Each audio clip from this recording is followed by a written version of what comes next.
Hey, what's going on, everybody? Welcome back to the channel. Today, I'm finally just relaxing on the hill. Man, it's been a while since I've been home and been able to enjoy our property. Of course, we've been at St. Jude's in Memphis, living in their Target house, which we're very thankful for, and we're thankful for the great treatment my daughter's getting.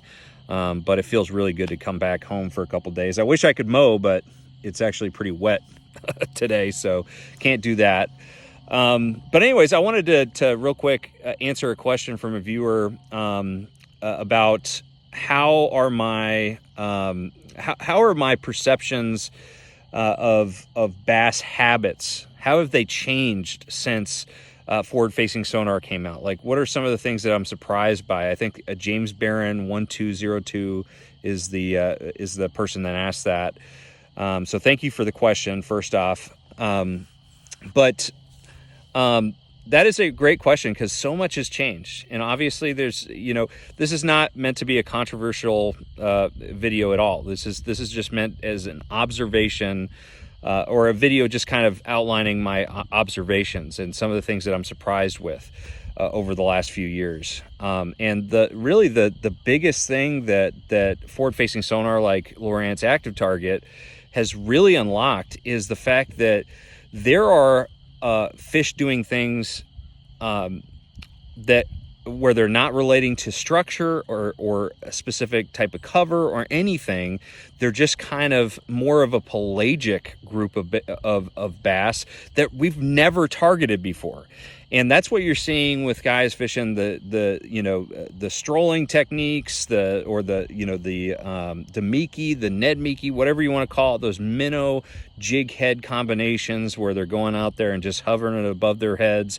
That is why that's so popular right now, is they're targeting fish that have never been targeted before, that they pretty much live most of their life out, just suspended and chasing bait fish out in open water.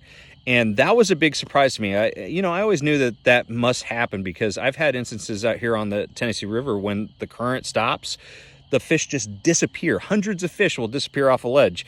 And where do they go? They obviously are just out suspending somewhere. And so we are now able to easily find those fish and catch those fish. I say we. I am not one of those guys that is super good with forward-facing sonar in a tournament setting. So I'm just now learning, but that is like one of the biggest things that I was just so blown away by, and everybody was, that there are this many big fish that really have never been touched or fished for or targeted out in open water, where you don't have to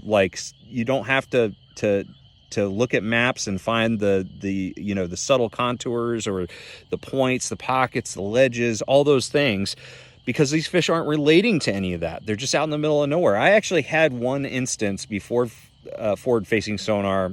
It was just with my Lowrance HGS units, and I was vertical fishing with 2D sonar, and I had followed this group of loons.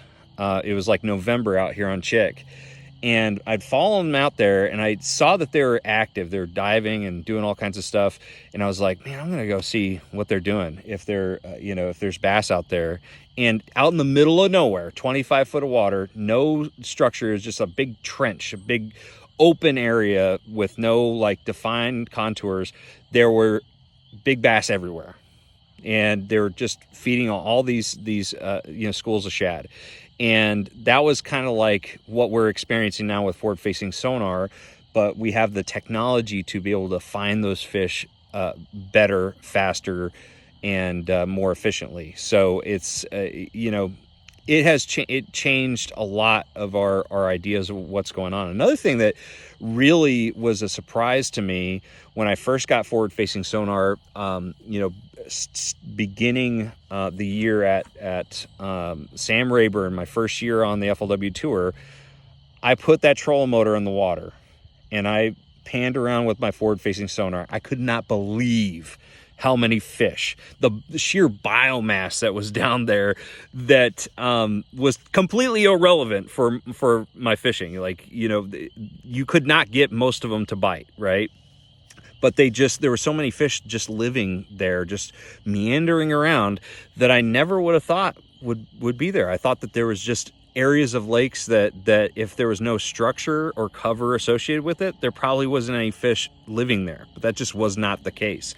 So I feel like before forward-facing sonar, we're really kind of, and I'm not saying everybody, I'm just saying me, I'm sure that there's plenty of guys out there that have found patterns where they're just out in the middle of nowhere and they're fishing 2D sonar or, paper graphs or, whatever devices they had, or no devices at all, that had figured this out. But the vast majority of the bass fishing, demographic, we didn't understand that those fish were out there. We didn't know how to target them, and that's what we're learning right now with forward-facing sonar. So again, I know that people are going to hate me talking about forward-facing sonar because it is a very divisive type of technology, but we have to, it's there. I enjoy fishing it. I love fishing my Lowrance Active Target 2. It's a lot of fun. The debates are out there, and so I'm not going to get, political or talk about the controversial aspect of it, but I just wanted to kind of talk about some of my observations and some of the things that I was surprised with. So anyways, guys, hopefully that kind of answered your question on that topic. I think it's really interesting. I think we have a lot to learn, and forward-facing sonar is a great way to be able to learn things that we just didn't know about bass fishing. So anyways, guys, thank you for watching. Make sure you like, share, subscribe, and also drop a comment below with some of the things that you were surprised with when you first started using forward-facing sonar. And so anyways, guys, thank you for watching. I'm going to see you out on the water. Trust the process.